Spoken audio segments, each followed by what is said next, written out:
Hi all. ROE, that is the return on equity, is one of the most important ratios evaluated to measure the profitability of a firm. ROE is expressed as the ratio of profit after tax, which is PAT, to the shareholders' equity. Wherein in our earlier session on price to book value, we have detailed out shareholders' equity, which is derived by subtracting the total liabilities from the total assets. You can see the equations of ROE on my screen. ROE can also be computed by dividing the earnings per share divided by book value, which is actually the same PAT and shareholders equity, but at a per stock level. Like dividing the PAT and the shareholders equity by the shares outstanding will give you the EPS and book value. So you can also use EPS divided by book value as for easily finding out the ROE of a company.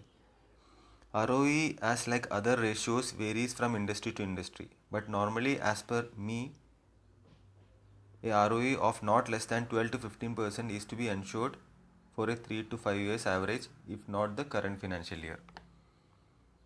ROE again shall be compared with the peer companies or peer industry or industrial ROE, so that you don't get misguided. This 12 to 15% is a average value which I have told.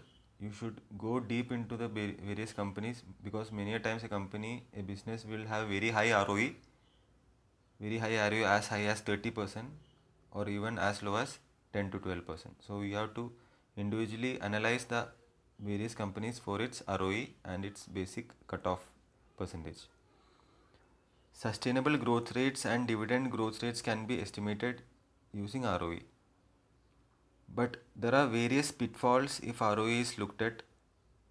Say if the company has a high debt, then the denominator value of the ROE would be very low, since shareholders' equity is the total assets minus the total debt or liabilities. So the ROE of a leveraged business would be higher. The higher the debt, the lower the shareholders' equity will fall.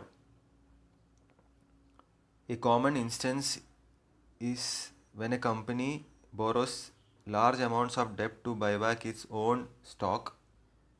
This can inflate the EPS, since the shares outstanding will go low, thus the EPS being the PAT per shares outstanding, the denominator value goes down, the EPS gets inflated, though it does not affect actual performance or growth rates of the company in reality.